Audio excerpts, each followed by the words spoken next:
Hello guys, তো আজ আমার হয়েছে হঠাৎ ঘুগনি খাওয়ার ইচ্ছে, তাই জন্য ভাবলাম চলো বানিয়ে নিই।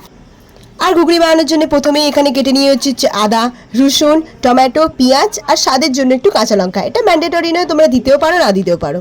মিক্সির বাটি নিয়ে নিলাম, তারপর তাতে দিয়ে দিলাম গরম মশলা, তারপর একে একে আদা রসুন দিয়ে দেবো।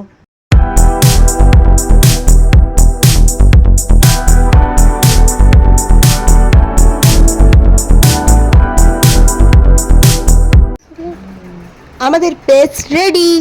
তারপর তেলেতে দিয়ে দিলাম তেজপাতা, তারপর দিয়ে দেবো কোচানো পেঁয়াজ।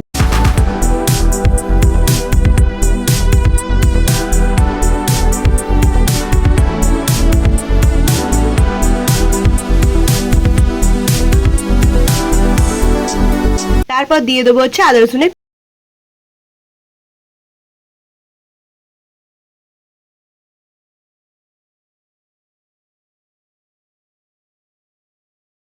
নিয়ে তাতে লঙ্কা, হলুদ আর চিনি দিয়ে ভালো করে মিশিয়ে নেব।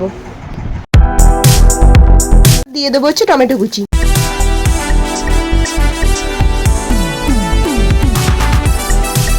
তারপর দেবো হচ্ছে লঙ্কা, হলুদ আর চিনির মিক্সচারটা।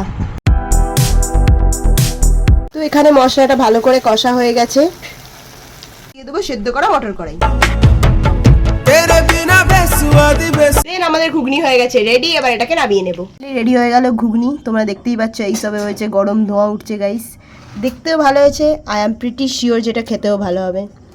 তোমরা কি ভাবলে ঘুগনি আমি শুধু খাবো? একদমই না, তার সাথে আছে পরোটা, স্যালাড। সো এই ভিডিওটি যদি তোমাদের ভালো লেগে থাকে অবশ্যই চ্যানেলটা সাবস্ক্রাইব করো এবং ভিডিওটাকে লাইক করে দাও। টাটা।